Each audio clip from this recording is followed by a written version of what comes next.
श्री ज्वल सरकार की महती अनुकंपा से आज के इस प्रेरक पुष्प सत्र में आप सबों का स्वागत है।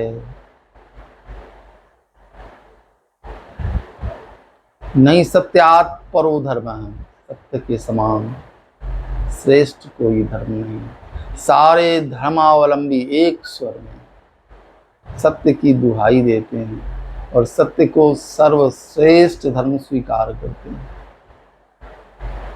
सत्य जिसके जीवन में है उसका जीवन सुरक्षित है, उसका जीवन आदरणीय है, उसका जीवन महान है। सत्य की बड़ी महिमा है।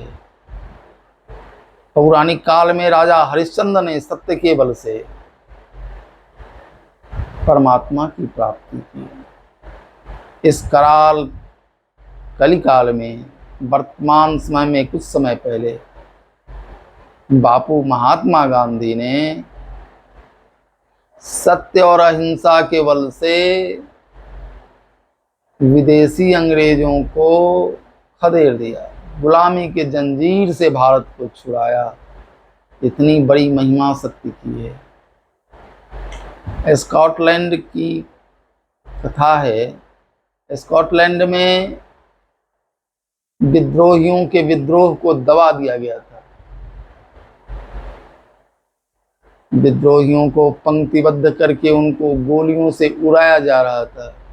यही क्रम नित्य हो रहा था। विद्रोही को पकड़ा जाता था, गोलियों से उड़ा दिया जाता था। आज जो पंक्ति लगी थी उस पंक्ति में एक 15 वर्ष का बालक भी खड़ा था। अति सुंदर मुखारविंद, सजा हुआ शरीर देखने लायक था।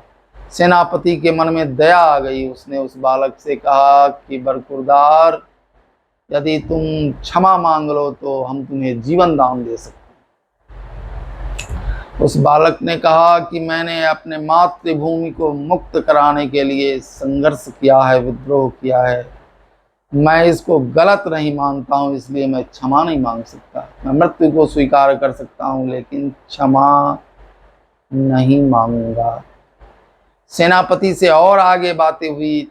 सेनापति ने बताया तुम्हारा कौन कौन है। उसने कहा मेरी एक माँ है और मैं अपनी माँ से मिलना चाहता हूँ। सेनापति ने अनुमति दे दी कि जाओ 24 घंटे के अंदर अपनी माँ से मिलकर आ जाओ। और बालक अपनी माँ के पास पहुंचा। उसकी माँ मूर्छित अवस्था में थी। माँ के मुख पर जल के छींटे दिए। माँ को कुछ होश हुआ, माँ को जगाया, माँ को कुछ खिलाया पिलाया। माँ जब होश में आई तो माता और पुत्र आपस में बात करने लगे। उन्होंने बताया कि माँ, मैंने अपने देश को मुक्त कराने के लिए संग्राम किया लेकिन हम सफल नहीं हो सके। आज सेनापति पंक्तिबद्ध करके गोलियों से सबको उड़ा रहा है, मुझे भी उड़ा देगा। संध्या में मैं पुनः उसके पास जाने वाला हूँ। माँ रोने लगी। माँ ने कहा बेटा, वास्तविकता में तो राष्ट्रभक्त भी है और सत्य का भक्त भी है। उस बालक ने कहा मैं राष्ट्र की रक्षा के लिए अपना जीवन कुर्बान कर रहा था, आज सत्य की रक्षा के लिए मैं अपना जीवन कुर्बान करूंगा। मैं जाऊंगा।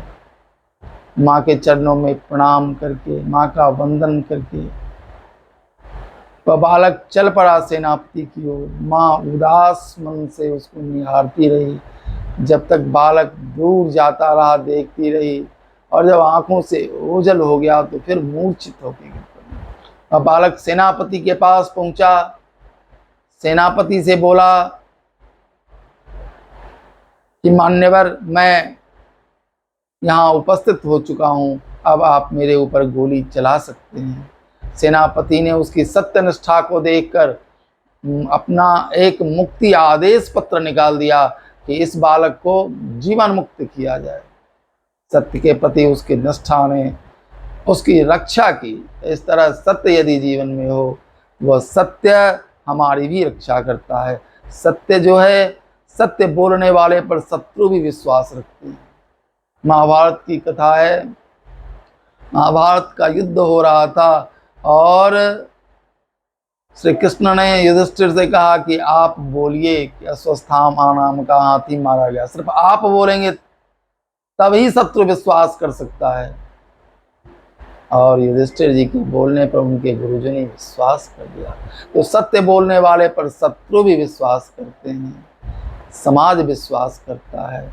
इसलिए यह सत्य आपके जीवन में हो, आपका मंगल करे, सत्य मंगल करे। ऐसी मंगल भावना करते हुए आज की वाणी को विराम। जय जय सीता।